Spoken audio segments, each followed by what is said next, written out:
जय हिंद दोस्तों। आज मैं बात करने जा रहा हूं इंद्रधनुष कैसे बनता है, हाउ रेनबो फॉर्म। दोस्तों, जैसा कि आपको पता है कि ये क्लास 10 का ह्यूमन आई और कलरफुल वर्ल्ड यानी कि मानव नेत्र और रंगीन दुनिया का सबसे महत्वपूर्ण टॉपिक है। तो आज हम लोग इसे डिस्कस करेंगे। दोस्तों, अंत में हम एक सवाल पर भी बात करेंगे।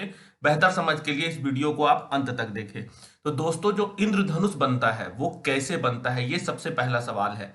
तो दोस्तों, इंद्रधनुष बनने में बेसिकली 4 प्रोसेस इन्वॉल्व होते हैं। पहला प्रोसेस होता है रिफ्रैक्ट, दूसरा होता है डिस्पर्स, तीसरा होता है रिफ्लेक्ट इट इंटरनली और चौथा होता है रिफ्रैक्ट।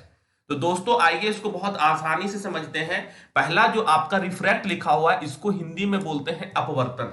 तो अपवर्तन क्या होता है? जब एक लाइट एक मीडियम से दूसरे मीडियम में जाता है तो लाइट हल्का टेढ़ा हो जाता है, तो उसको हम लोग अपवर्तन यानी कि रिफ्रैक्शन या रिफ्रैक्ट करना कहते हैं। यानी कि जब ऊपर हवा है और नीचे शीशा का एक ग्लास लगा हुआ है, बीच में एक शीशा का ग्लास लगा हुआ है, तो जब हवा से लाइट शीशा के ग्लास में प्रवेश करेगा तो लाइट जो है थोड़ा सा मुड़ेगा। तो ये इस तरह का जो फिनोमिना होता है इसको हम लोग बोलते हैं रिफ्रैक्ट करना यानी अपवर्तन।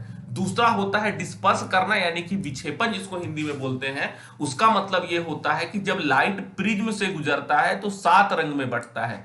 जब लाइट प्रिज्म से गुजरता है तो 7 रंग में टूट जाता है। तो जो रंग का टूटना होता है 7 रंगों में, उसे हम लोग डिस्पर्स करना यानी कि विक्षेपण बोलते हैं। जो अगला टॉपिक है आपका रिफ्रैक्ट इट इंटरनली, इसका मतलब ये होता है, रिफ्लेक्ट करने का मतलब ये होता है कि जब लाइट किसी चीज से टकराता है और टकराने के बाद वापस लौट जाता है तो इसको हम लोग बोलते हैं रिफ्लेक्ट करना। तो दोस्तों, 3 टर्म आपको समझ में आना चाहिए: अपवर्तन, विक्षेपण और आंतरिक प्रवर्तन। और चौथा तो फिर रिफ्रैक्ट ही है, अपवर्तन ही है। तो अपवर्तन का मतलब यह है कि लाइट एक मीडियम से दूसरे मीडियम में आया तो लाइट अपना डायरेक्शन चेंज कर लेता है, थोड़ा सा लाइट बेंड कर जाता है, टेढ़ा हो जाता है। अगर ऐसा होता है तो रिफ्रैक्ट करना। और अगर लाइट एक रंग का लाइट प्रिज्म में जाने के बाद या किसी और चीज में जाने के बाद 7 रंगों में टूट जाता है तो उसको हम लोग बोलते हैं डिस्पर्स करना या विक्षेपण। और लाइट जब किसी एक चीज से टकरा के वापस लौट जाता है तो इसको बोलते हैं रिफ्लेक्ट इट इंटरनली यानी कि परावर्तन। तो चलिए अब समझते हैं इंद्रधनुष कैसे बनता है। तो दोस्तों, इंद्रधनुष इन्हीं प्रोसेस से मिलकर बनता है। तो सबसे पहले जब आप यहां ध्यान से देखेंगे तो आपको दिखेगा कि सूर्य का प्रकाश जो है, जो सनलाइट है, वो वाटर ड्रॉपलेट के पास आ रहा है। अब ये रेन ड्रॉप क्या होता है दोस्तों? इंद्रधनुष जब बनता है वो बारिश होने के बाद ही बनता है। अब सवाल ये पैदा होता है कि बारिश होने के बाद ही इंद्रधनुष क्यों बनता है, तो आपको अब समझ में आएगा। जब बारिश होती है उसके बाद क्या होता है कि पानी का कुछ बूंद आसमान में ही रह जाता है, ऊपर ही रह जाता है, बादल के साथ ही रह जाता है। जब सूर्य का प्रकाश उस पानी के बूंद से आके टकराता है तो चूंकि जो पानी का बूंद होता है वो पारदर्शी होता है, ट्रांसपेरेंट होता है, तो जो लाइट होता है वो हल्का टेढ़ा होकर उस बूंद में प्रवेश कर जाता है। यहां पर कौन सा चीज हो रहा है? यहां पर आप पहला चीज देख सकते हैं, रिफ्रैक्ट कर रहा है लाइट। रिफ्रैक्ट होने के बाद लाइट जो है, जैसे रिफ्रैक्ट करके लाइट टेढ़ा होता है, तुरंत लाइट 7 रंगों में टूट जाता है। और 7 रंगों में जो लाइट टूटता है उसको हम लोग दूसरा प्रोसेस बोलते हैं विक्षेपण यानी कि डिस्पर्स करना।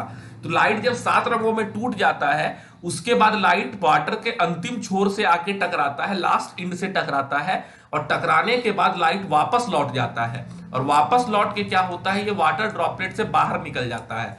दोस्तों, जब लाइट वाटर ड्रॉपलेट से बाहर निकलता है तो लाल रंग यानी कि रेड कलर ऊपर होता है और वायलेट रंग जो होता है वो नीचे होता है।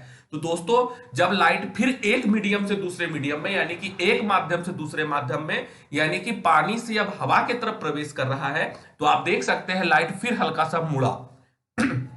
तो लाइट का जो मुड़ना होता है वो क्या कहलाता है? वो रिफ्रैक्ट करना कहलाता है। तो दोस्तों, यहां पर जब लाइट यहां से यहां मुड़ा है तो इसको हम लोग क्या बोलेंगे? रिफ्रैक्ट करना बोलेंगे।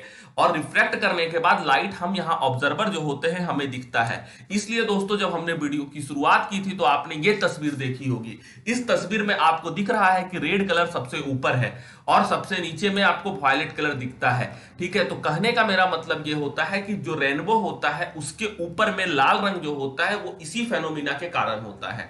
दोस्तों हमको लगता है कि आपको ये टॉपिक समझ में आया होगा। अगर ये टॉपिक समझ में आया है तो इससे जुड़ा जो मोस्ट पॉपुलर सवाल हर बार एग्जामिनेशन में पूछा जाता है वो ये है कि इनमें से कौन सा फेनोमिना इंद्रधनुष बनाने में, रेनबो बनाने के लिए रिस्पॉन्सिबल है।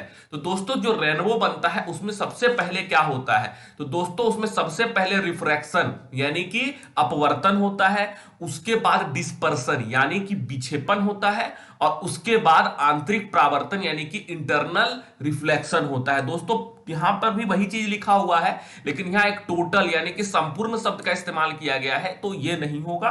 तो सबसे पहले आपको याद रखना है, ये सीरीज याद रखिए, पूरा सवाल आपका बन जाएगा। सबसे पहले रिफ्रैक्ट, फिर डिस्पर्स, फिर इंटरनली रिफ्रैक्ट इंटरनली, और अंत में रिफ्रैक्ट करना होता है। तो ऑप्शन में ये लास्ट वाला जो ऑप्शन होता है बहुत बार नहीं दिया जाता, क्योंकि इंद्रधनुष तो बन गया। अब इंद्रधनुष बनने के बाद यहां तो आप देख सकते हैं ना, इंद्रधनुष बन गया, बनने के बाद बाहर जब निकला तब वो प्रोसेस का इस्तेमाल करते हैं। तो ऑप्शन में चारों भी हो सकता है, तीन भी हो सकता है। तो दोस्तों उम्मीद करते हैं ये पूरा वीडियो आपको समझ में आया होगा। अगर पूरा वीडियो समझ में आया है तो वीडियो को जरूर लाइक करें, चैनल पर नए हैं तो चैनल को सब्सक्राइब करें और लोगों तक इस वीडियो को शेयर करें। बहुत बहुत धन्यवाद।